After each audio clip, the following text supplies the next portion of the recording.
I got to go back to dating bisexual women and non-binary femmes because the majority of first dates with straight women feels like a slave auction negotiation.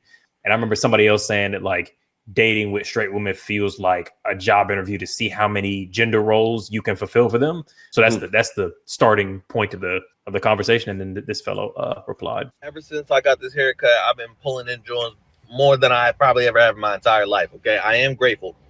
I don't like the demographic shift though. When I had my locks in my industrial bar and everything, I was cleaning up with the alt baddies, the bisexual baddies, the Marxists, the anarchists, the agitators, the people that have no idea what they're doing. But now that I got this like option one standard ass look, I'm not gonna lie, I've been pulling in a lot of straight women. This is the first time in my life that I've talked to straight women since I was 17. So it's been about 10 years, and I'm not gonna lie, I hate it. I'm not having a good time. I'm absolutely certain that this goes for both sides, but holy fucking shit, I have never ran into a more needy, annoying, dramatic group of people in my entire fucking life. Half of the time, you can't even tell if they like you or not because they're so busy trying to fulfill some archetype to bring home to show off to their friends and family that half of the dates end up sounding like a contract negotiation or like a hostage swap. Like, do you even like me? I can't tell. Like, we're not vibing. We're not vibing. You're giving me terms of conditions of surrender. What the hell? Who wants to live like that? Like, I'm not surprised that there's a gender war going on. All of you are miserable because all of you are talking like you're buying a fucking slave.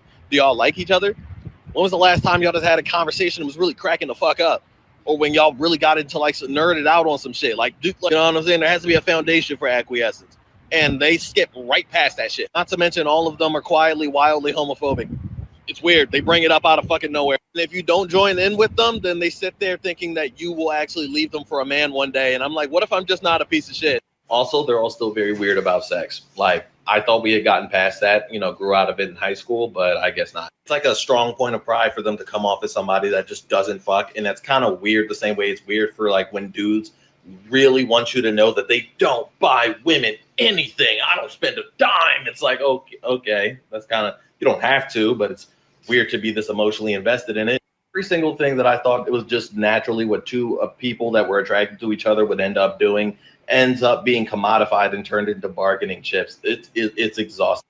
Also, they're all trying to like twist your arm silently. They're like, as a man, well, I'm into men doing man things. Well, as a man, it's like, damn, what about me? What about as a me? Would you like to get to know me? I'm not going to contort myself into your idea of a dude. Just meet me and see if you fuck with it. He did like he was hitting a lot of all in that take, which was kind of wild. I'm just wondering what city he's in. Hitting a lot of all. Yeah, like he was like, all of them are annoying as fuck. Right. I've never had a good day. Like it was very comprehensive, like the language that he was using. Painting like just the entirety of dating straight women is like hell. Yeah, he's like, it's been 10 years and I haven't found a straight woman that wasn't just trash. I mean, outside of that, he was making like good points, but the comprehensiveness of it was quite wild to me. Did he say all? He said all, like when he was on these steps. Let me double check that I'm not tripping. Because it did. The undertone did seem like he was just kind of like painting a broad brush. Like he didn't give. There was context. Okay, not all. So even in writing, he even says it here. So when he's walking down these stairs, right? When he leaves the truck, he's walking down these stairs. Oh, can you see the screen now? Okay, yeah. So you can see on the screen it says here, not every single person, but 90%. Oh yeah. Because like part of this was like, my nigga, who are you dating? Like, what kind of baddies, what kind of women are you pulling? But at the same time, like, my nigga, you not lying at the same time. Like, there's something there for sure, but 90% is crazy because that's not been my experience. But yeah, but I'm also like, what city is he in makes a difference here. Sorry. Yeah, what city you in? Age range. Big facts. I mean, he's 27. So he's dating probably like younger, a little older. Yeah.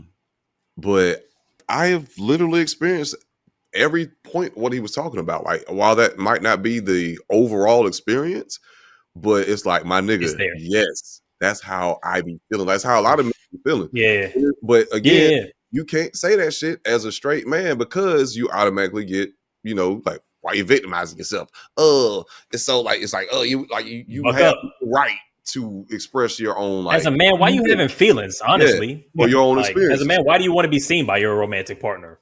Come on. I seen that shit. I seen somebody in the fucking comments said they was replying to what I was saying. Like, I think we was talking about something like similar, just about like personal experience. And somebody gonna have the fucking nerve to tell me, why are you victimizing yourself? I'm like, what the fuck? Like, I can't express or feel shit. Like, what the fuck are you talking about? Yeah, no. And I find it interesting that men who have dated queer women and non-binary femme folks pointed that out as like, there's a clear, stark difference in when you're interacting with someone who's, you know, a woman or moves to the world as a woman, and who has also is much more tied to traditional ideas of what those things mean, as opposed to dating a woman or a feminine person who is like questioned and strayed away from that, and has moved away from that way of thinking about the world and what the difference is in that experience. Yeah. I think that's an interesting starting point. So if you want to, I'm going to derail that whole conversation. So if you want to follow that thread, go ahead and do so before I get to my notes. That's more of a question because I don't have a whole bunch to. It's so like if Josh had anything there, then what are we derailing from? Because I already know where I'm about to go. Okay, so just the thing. Know where I'm about to go with it. Goddamn, hey, women can't do no wrong. Here's the patriarchy. The patriarchy. Right. Let's just do this section then. Let's do these lines. Yeah. So. Not particularly far off. So one, not particularly far off, actually. As I was saying, fuck these niggas. So one, I think that folks, Hallows Eve is almost upon us, which means Thanksgiving is right around the corner, which means it's basically fucking Christmas, and you still haven't gotten your stocking stuffers, but we've got you fucking covered with our flagship It's a Red Flag card game. Every single card has a prompt that allows you and your conversational partner to ask, is this a red flag in dating? If she has a podcast, if he already has sex toys in his fucking nightstand. Great for laughs, great for a date, great for a dinner party. Our second card game, in all seriousness, every single card has two prompts, one that's very serious, very introspective, and the other one that's very, very silly. You know what I'm saying? So you get to decide the vibe of the conversation. We guarantee you some of the deepest and dumbest conversations of your entire fucking life. You can grab both of those at shop.wavintheredflag.com. Again, 10% off for everybody that's a member of the channel. That's that. Everything that was said there has like several like typical red flaggy type things. So one, when niggas are saying some shit that can be misconstrued or rightfully understood as digging into the patriarchy type shit, they say some key things that like will try to win people over to their side. So they will call out internalized homophobia for people. They will talk about can we just do some weird shit that's just like, can we just like have some Wendy's in my car type shit to get to know me, like kind of stuff. So like a lot of that is typically like they're trying to subvert the typical standards, even historically, for like how dating goes to kind of win people over to the side, but whatever. But in terms of the core argument that he's saying, in terms of they have these archetype checklist kind of things, I think that where I stand on that is men have this thing where they think they only think that's wrong if it's financial historically. Right. And he had some red flaggy things that kind of led me to that belief as well. Because men have archetypes that they want to bring home. Like every man that says that kind of shit, they have a specific type that they want to bring home. It's typically above the baseline average, and they're fine with that, and they think they're justified in doing that. And the moment a woman says something that is monetary, for them, that's where the line breaks. Right. So what makes you think that his was mostly money? Because it seemed like he was talking about lots of other things, but maybe you feel that those were kind of like I think it's flares to that's why I'm getting to. I think it's dog whistly, right? So he says, "Oh, well, you didn't want to get to know me," or another one was weird about sex, right? So a lot of times when niggas say stuff like, "Oh, you didn't want to get to know me," or you're weird about sex, what they're talking about is you're mad that somebody expected you to pay for something, or you're mad that somebody didn't want to fuck you on the first night. And then you kind of go on that kind of situation right there. And I'm not saying that's you, Josh, because I think that I know you're not saying that's me. Okay. Yeah. I'm not even saying that's every nigga kind of. I think we need to have like those clear discussions on like those kind of things. It's like every time we have these conversations, like you don't leave room for the honest, good faith conversations that men could have. Yes. You know what I'm yes. saying? Yeah, and I'm trying to do that right now to say that like it don't sound like it. And we're no. So what I'm saying, so this is why I'm getting there. So this is the thing. This is the thing that we're talking. This is the thing that we need to establish from this perspective, right? This is the thing that we need to establish from this perspective, right? Are there good niggas with good intentions that just want to like get to know somebody and then they're turned off by XYZ? Absolutely, right? There are also a lot of niggas that like I'm not going to not talk about that bring up these things in a dog whistly fashion, specifically because they think that like they can get what they want without providing anything from that checklist, despite the fact that they also have a checklist, right? Yeah. So again, this nigga may not be that. There are a lot of niggas that aren't that. 100% understood, 100% acknowledging that. But like this nigga said some very stereotypical things that were just very much like, I'm like, wait, well, okay, which things? I went through a list. Again, the one thing is like, he made a point to say they're really weird about sex. Usually when people say that, that's incel behavior. That was strange. That was like incel behavior about like, oh, this woman doesn't want to fuck on the first date.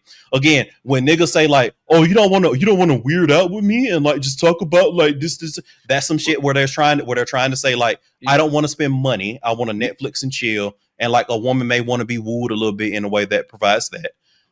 Josh, go ahead. You're also missing some context that he's coming from the LGBTQ plus world, like where they are a little bit more free and open about like sex. So that's why there's a contrast in him dealing with bi women. Okay, can we? And then so like I think he was just calling out that contrast, and he found that weird because he's been dealing with bi women for the last 10 years. So yeah, when you switch to just dealing with like strictly dickly like straight women, I think he's just calling out a fair contrast. I don't think that. Yeah, I'm just saying like specific. Yeah. I'm not saying you're wrong. I'm not saying that you're wrong. That niggas don't do what you're doing, or don't do what you say they're doing.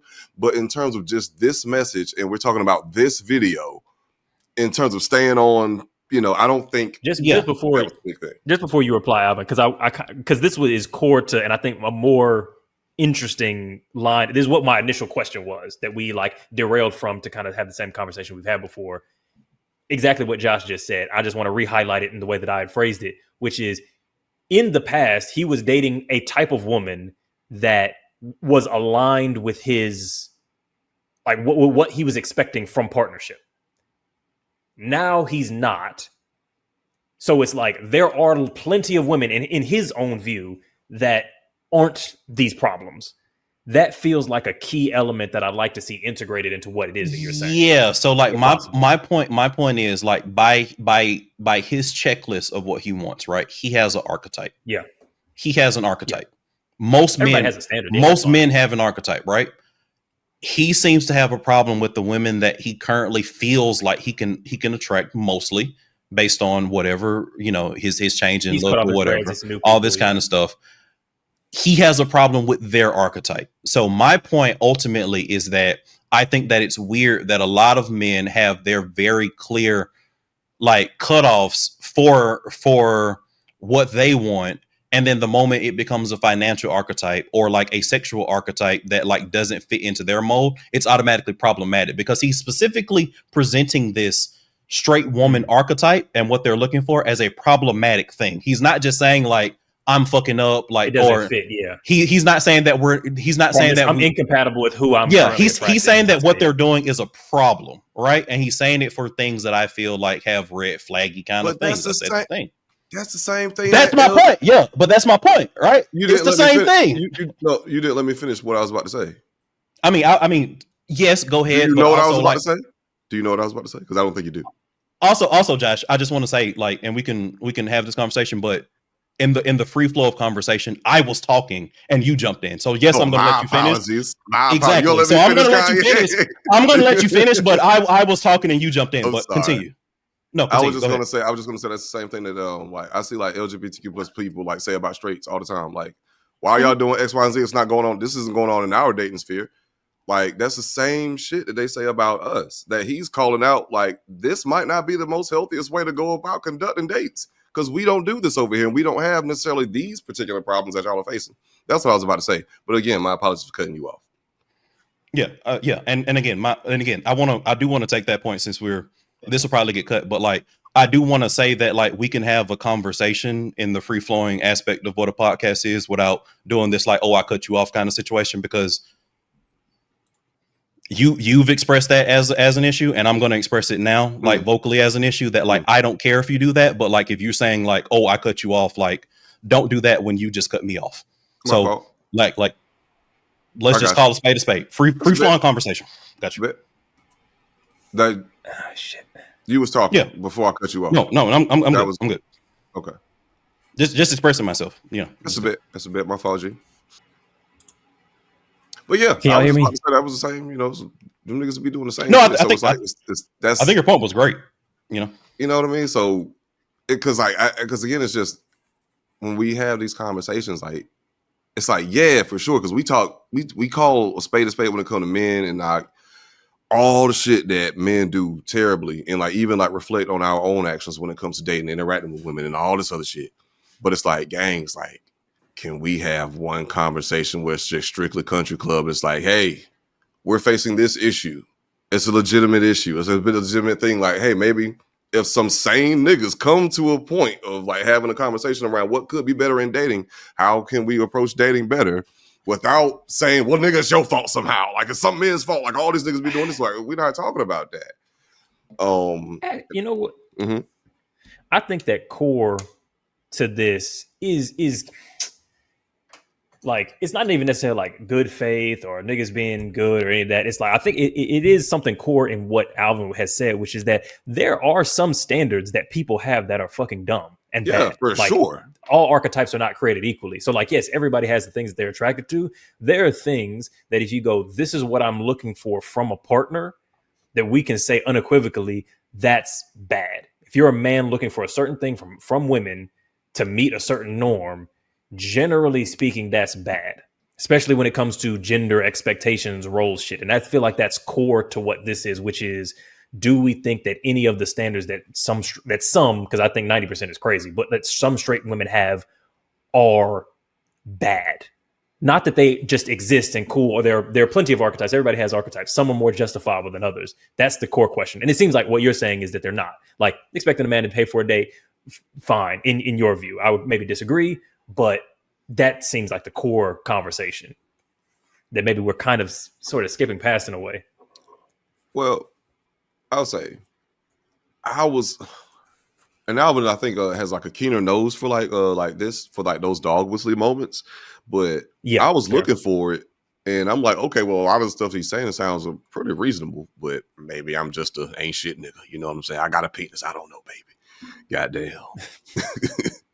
But like, just in terms of just even when it comes to like a lot of when you're dating, and like you just dealing with somebody who's so focused on a checklist, and they're looking at you as a checklist. And I've personally experienced this through my own experience.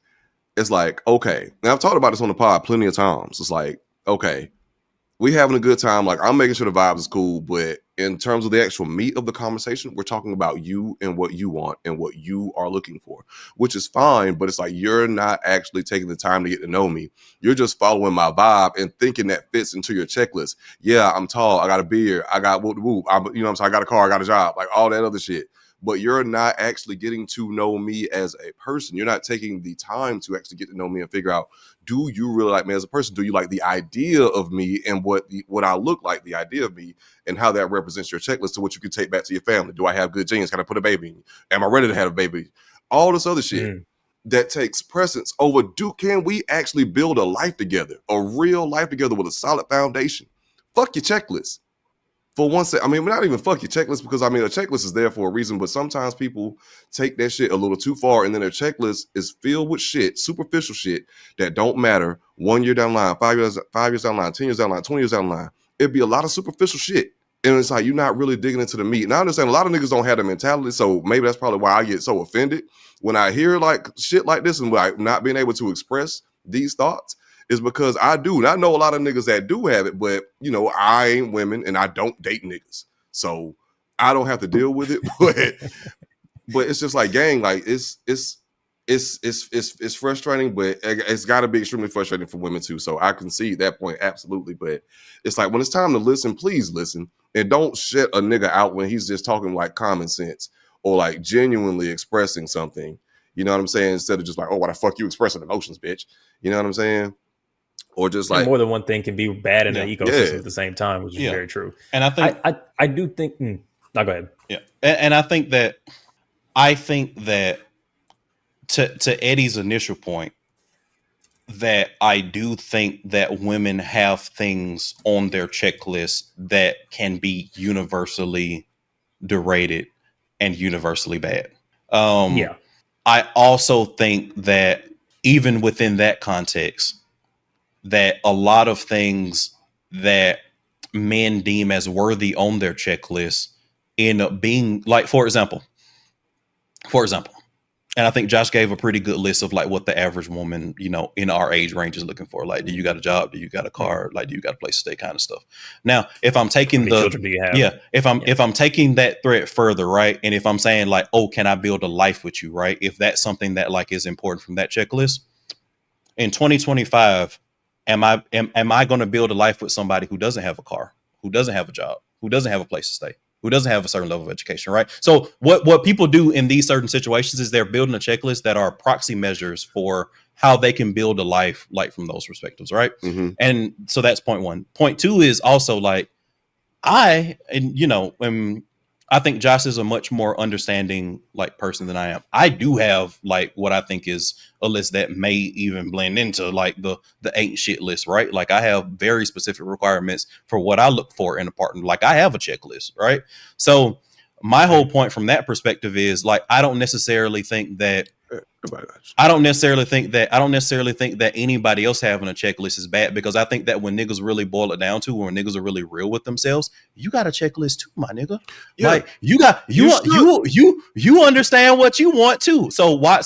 And I think that the only reason why we as men, and again, not us as like three upstanding gentlemen on the Waving the Red Flag podcast, but like men in general have an issue from stuff is that men draw very hard lines when the requirements in 2025 are financial. I feel like we're spending too much time talking about what we're not talking about, which is like this particular guy and us. Yeah. So checklists are fine, but are there certain things on a checklist that are bullshit? Yeah. And what are they? And can we? Yeah. Square in a circle. I don't know this individual. I would love to see more context on what he was doing. Josh, Eddie, if y'all have it, but like the stuff that like, and that's what I kind of came to with the notes. The stuff that I heard, the stuff that I heard was very red flag. Here's the thing that I thought might be of interest to you, where you could kind of dig into it, which is he said, "Do you even like me?" And because first of all, I've heard the same complaint from women all the time. I remember Issa Rae was talking about this on a podcast where she was like, "Niggas don't know how to have a conversation. Like they don't know how to ask you a question." So we like women also frequently complain, like low key, maybe more than I've heard men complain about it, of sitting across from a man on a date and being like, do you see me as a person? Are you curious about how I think about the world? Are you thinking about what I'm thinking about in this moment? Do you like how I, my experience of reality? Are you interested in it? Me as a person, not just like that I'm attractive or that I'm demure or that I'm like would look good on your arm at a +1 or whatever. So when he said, do you see me, or am I just checking off these boxes? Because I can't tell. We're 3, 4, 5 dates in. I can't tell. Do you like me, the person, the humor that I have, the interest that I have, the way that I see the world that's unique from other people? And that complaint to me doesn't feel like a dog whistle for anything. But I'm curious if that specific one, not the money shit or any of the other shit that we're not talking about, sticks out in any way for you. So for me, the reason why I hear a lot of people say that is linked to the dog whistly shit. So they will say, do you really like me if you don't want to fuck me on the first night? Do you really like me if you don't want to do weird shit with me, like from that perspective, right? And again, I don't know if that's the case for him, which is why I was saying like I would need additional context to fully understand like what he's going through from that perspective, where he's coming from. Yeah. May I? Yeah. Because I don't.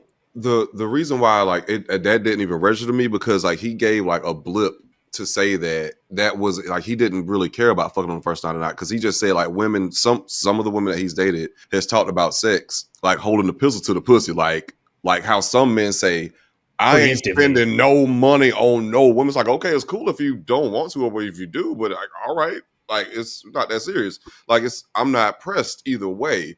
I wasn't even asking. Yeah, like that, and that was why he said that. Like it's like that's not my stance. Like I'm not that pressed. Like why are you so emotionally involved on if you're gonna give it up sooner or not? Like that's kind of weird. That was how I took it because that's the analogy that he gave towards the end. That is what he said, yeah. But then, so like, I guess he gave that point, and then he gave that point, and that's why I gave that point about where like a lot of times these type of guys in those situations will highlight things that they think will get people onto their side from that perspective. They'll say homophobia and they'll do all this kind of thing because he said that first, and then he immediately derailed all of that, and he was like, "But then you ain't even trying to like fuck." Like that's how I interpreted it. But again, it's like he went through that whole thing. He was like, "I'm not even really pressed about like sex like that. Like I'm not even doing all that." And he was like, "But then y'all motherfuckers don't even be trying to fuck like that." And I'm like, yeah, I mean that comes down to, like you said, you need more context. I need more context. I just need context because that could just as easily be like, no, in the same way in the example that he said of men being like, I don't want to pay on the first date or I don't pay for anything. It's like, yeah, that's actually kind of fine, but why are you so emotionally invested in leading with that? And it's like, yeah, if a person is going like, I'm invested in leading with the idea of myself as a puritanical, pure, never had sex person, that's a weird sexual hang up to have. But that can be a dog whistle for men trying to pressure women to have sex they don't want to have. So it's unique context to actually figure out what that might mean for this particular person. Yeah. And I'll say this. I think what you call it, there might be a predisposition, especially between like me and Alvin. Because I think I'm like on the left and Alvin might be a little bit more on the right when it comes to like faith in like niggas in these certain situations. Because like I took it more positively, but Alvin kind of took it more of like, I don't know about this, you know what I'm saying? So like, but again, we both need more context to actually like, to find out what is what. But we are also leaning on our own predispositions. But I guess because I feel like we don't even maybe need, because we've kind of gone in a bunch of different directions and had a conversation that I think was quite expansive relative to the first initial thing, which is like, do we think that there's anything unique about the value that queer women bring to dating men in showing up for them? And I feel like we kind of really haven't spoken to what was the interesting thing of this conversation, which is like, cool, maybe he is on some weird shit. We don't know. We have no context. We haven't watched more videos from him. But so many people in the comments were replying to, there's a reason this particular tweet went off, is that they're going like, yeah, this is not a woman thing. This is a woman who has a traditional relationship to patriarchy thing. And when I've dated non-binary femme, or when I've dated a queer women, I've had a totally different experience of feeling seen with the partner, which is a conversation I think I want to engage with. Like, I'd love to talk about that. Yeah. And I ain't gonna hold you. After that shit, I was like, damn, maybe I need to try me a little buy something. I don't know if I got the juice to attract that. You know what I'm saying? I don't know. Yeah. I look like a little Mary. What's old girl from Gen I look like the patriarchy. Yeah. This nigga. You got the beanie, you got the hoodie, you got the tats, yeah. Yo, you can't fill out the factory. Find me Eddie, goddamn. Yeah. Hey, come on. Said the Eddie eye for the Eddie eye for the black guy. No, yeah, but no, for the black guy. That's a TV show. Yeah, that's a TV show. But no, that while I did relate to what he was saying, of course, I didn't take everything like it's like, oh my God, this nigga's preaching to he's speaking the gospel. But like he made a lot of good points because I've experienced a lot of those stuff. But I'm like, I have never dated a bi woman though. Okay, wait. And Alvin, have you? Yes. Like, okay. And so because I just want to have a conversation about the initial tweet. Have you dated a bi woman? Did you? I'm sorry. I'm yeah, I've dated all of that whole shit, but that's not been the majority either. Like, to be fair, like it's I've only one women, for me. Yeah. Yeah. Okay. Well, then I've dated more than that, but my experience of straight women has not been anything like what he was describing in my experience. Yeah. But people, it's resonating with people, which means that either there's, to Alvin's point, some bullshit that niggas have rationalized to explain something, or there's a legitimate phenomenon that's happening, or somewhere in between, a little bit of both. But it happens. It happens. Yeah. So I'm like, okay, that's really interesting. But I guess this is just not the podcast to have that conversation, because y'all have not had a lot of experience dating queer women. We actually straight women. Y'all haven't had. Y'all actually don't know what he's talking about. We do need like a somebody else who has. What's your experience, Eddie? Like I would say the difference is the only difference is that queer women in my experience have been slightly more aggressive. Like they flip me over and shit like that. But that's other than that, it's largely been the same. They flip me over. It's crazy. What you mean they flip you over? What you mean? It's like that's the. Are you on your back and they put you on your stomach? Like what the fuck are you talking about? Amazon style, you know what I mean? Like they're just like that's what I'm saying. Yeah, like no, because they'll do shit like put your feet over your head. You know what I'm saying? That's probably the only difference that But in Amazon, but you did Amazon? I don't like it, so I didn't know. But this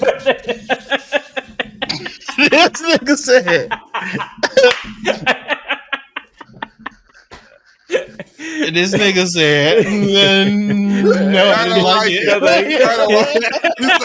My nigga sounded like a victim, bro. He said, "I don't like it."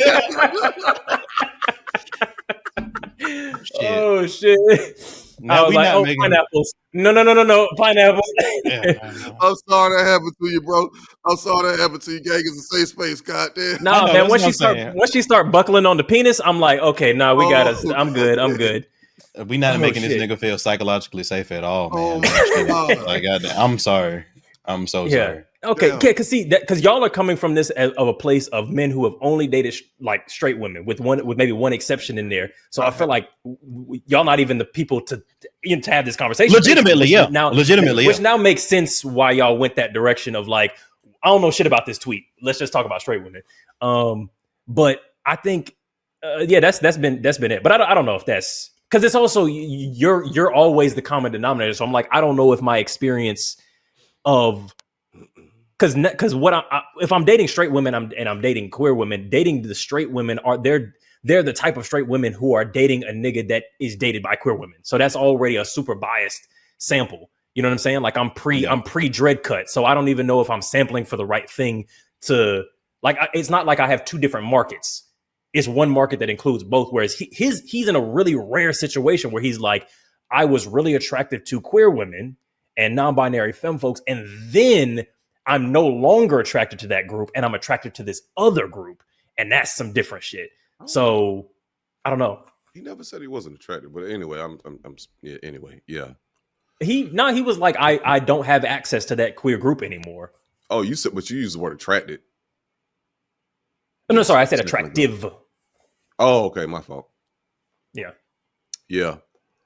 Well, I definitely would like to hear more experiences from someone who has. I would like to hear from someone who has more experiences dating bi women and strictly dickly heterosexual women, and to like figure out like some more of the contrast between those two. Yeah. Or maybe I can find out for myself. After some more therapy, you know what I mean? I'm keeping myself. You might got to get some different piercings, you know what I'm saying? Yeah. Get your nails done, you know what I'm saying? Yeah, you know what I'm saying? Like our buddy Josh from JJ from Jam. Yeah. Saying, you know what I'm saying? Get the nails done, you know. I put him on that, man. I've been had nail art on the podcast. I mean, but now you wasn't doing the designs. You just had like the Rick James like red nail, like the red cocaine joint. Nah, man, you wasn't paying attention. I've been on the podcast with like geometric nail art designs on this podcast. You right, gang. You right. That's what I'm saying, bro. I need you to help me, but you trying to goddamn gatekeep because you don't want me like getting all the infinity stones. Bro, every time I tell you some shit about some fashion shit, you be like, "No, that's lame. That's weird." Man, come on, you talking about you do the history. You wanted me to, you said some shit about a Kanye like titanium. Hey, grill. look, like, you can't poison the well that you're trying to drink from, my brother. You can't poison the well you're trying to drink from. Because I was like, bro, like you need to hook me up with like, you know, what kind of like rings and shit. Like he was like, oh no, I can't do that, bro. If you do that, man, you'll just be okay. I probably did say that on that joke shit. I probably did say that. Yeah, I was serious. I'm like, yo, I need, you know what I'm saying? I need some help. You know what I'm saying? I don't even have no crazy rings or whatever. Like this is just solid. This is like solid. Like I don't even know what material this is. I think this is solid like stainless steel, and these are like cast. It's vibranium, 100%. It's vibranium. It's all vibranium. Yeah. You know what I'm saying? Gold, steel plated copper. What the fuck ever. You know what I'm saying? Shit don't matter. I just need to know like what fits, because I don't feel like I just have the vibe of just like having random, you know what I'm saying, rings, metal pieces on your fingers. Yeah, like with my style of dress currently. You know, I don't know. Yeah, I need some Doc Martens. Just try. Do you a whole? Okay, Docs go with everything, low key. But low key. I feel because you can make because Docs can be hip hop, grunge, cyber, coquette. You can make Docs look like cutesy, like they may go with everything, low key. Yeah, I've been wanting to get like some of them parachute pants, not a parachute pants, but like them big pants with some boots, with them like shiny black boots, kind of. Oh, yeah, okay. I know what you're talking about. Yeah, that's kind of like in style now, but I don't know. That's the thing. The big silhouette. You got to just try shit. Like you got to, if you're gonna like on the way to look and fly, you're gonna look fucking weird. That's really what you got to be comfortable with. Like, so it's like, yeah, the first couple of rings that you might try, and I'm not even saying this because half the time I haven't even worn half the shit that I would like to, because I have never had the money to be able to wear what I want to wear. But yeah, if you're just like, I don't know if these rings look good, just wear them, and then they won't look good, and then you try some different rings, and then eventually you settle on some rings that look the same way you got your current style. Like, I know it was an awkward 13-year-old Josh somewhere in the past figuring out shit that didn't look good on him. Oh my god, my style when I was in like middle school, high school, bro, I consistently wore like long sleeve shirts underneath like bat tees. So I would have like on a long sleeve, like thermal, like a black thermal over like under a white bat tee, like a big ass tee. Yeah, like that was my thing. That was the go-to. I mean, in a way, I feel like that was like if you liked rap, but you also liked anime, but you were still trying to fuck. That's what that one feels like.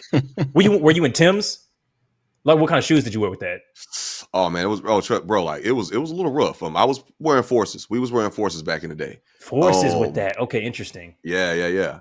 And then me and my homeboy, like one of my best friends, like niggas ain't have money like that. So we honestly would often like trade clothes, like especially like jeans. That's what's up. Or like shorts, bro. Like, hey, bro, you wearing them shits this week? That's what's up. Yeah, and like it got to a point we was swapping them shits out back and forth so much. Like, I think Josh bleep that name out. Yeah, okay. I think Josh is such and Snuffleupagus. Yeah, I think I seen such and such wearing the same. She's like, no, you didn't. We had to put them for a week or two. That's hilarious. Yeah, minute 2:30. That's brotherhood shit though, for real. Yeah, I just wrote that down so I remember to take it out. Yeah. Okay. I think that covers it. Unless we got other further points on that kind of thing. But shout out to the brother that made that clip. If you've got any further feedback or you'd like to let us know things that we don't know, then shoot us a telegram. People in the comments. You know what I'm saying? I know we have it's a very LGBTQ plus friendly community. I know y'all in there. Let us know. Let us know y'all did the contrasts between. Oh yeah, actually, because I feel like our audience will know maybe better than the co-hosts know, if that makes sense. Oh, big fan. So sound off and let us know what y'all's experiences have been on both sides of that. You know what I'm saying? Even like on the women's side, I'd be curious if your relationship to dating men has changed, if you've expanded your sphere. You know what I'm saying? Like if you were living as straight and then you kind of started to explore your more queer side, and if that changed how you relate to men. I'm sure it's a lot better. I'm sure it's. I mean, that's. Better. I bet that's not even a question mark. Like, I'm sure that's a lot better than what they've experienced with just street urchin straight heterosexuals. Oh yeah. Sorry. So I didn't mean necessarily like dating non-straight men or dating non-men. I meant just like the way that they thought about the world once they started dating women. Did the way that they dated straight men change? If that makes sense. I think both of those are interesting questions though. Because I interpret it the same way Josh did. I do have. I mean, man, God bless the dead man. One of my homegirls. Anyway, she was gay, but she dated like a straight woman. So, but it's just interesting. Like, hello, welcome. Terrible plan. You know what I'm saying? Welcome. Yeah. Yeah. So God's greatest warriors. I've You know, that's past the statute of whatever. But I've like women who have talked about dating not necessarily a straight woman, because I guess you can't. If you're a woman and you're dating a woman, then that makes y'all queer. But dating a woman who's another woman who's never dated women before is like you about to go through hell. Like that's gonna be weird as hell. Oh yeah, and I'm saying that secondhand, having been reported to me of women who have gone through that experience. That's a wild one. I'm like, that's like with anything. You don't want to be somebody's past a certain age. You want to be anybody's first anything. You know what I'm saying? Past a certain age. Fair enough. Thanks. You want to be their first. Yeah. What's good, everybody? It's your boy Josh, but you already knew that. Welcome to, Waving a Red Flag. Quick ad read for you. Just wanted to tell you real quick to join the community if you have not already. That way you can get full episodes, talk with like-minded people, enjoy bonus content from the lives. So make sure you sign up for membership on YouTube and Patreon so you can get an additional 10% off on all the merch that's within our glorious shop at shop.wavingtheredflag.com, baby. Shop.wavingtheredflag.com, baby. That's 10% off if you become a member. So, new offering for you, baby. We'll give you 50% off for the entire year. That's be $42 instead of $84. I could do math. All right. So act now, get a seat in the community, which is effectively joining the cool table, being with the cool kids. Again, if you act now, you can get 50% off for the full year, or you can just do like a month-to-month subscription. Whatever works for you, whatever works for your budget. Hey, you know what I'm saying? As we say, real life always comes first. And to everyone who has already signed up, thank you so much for being a part of our community and making it is what it is. And we look forward to welcoming more sane, like-minded people. Thank you.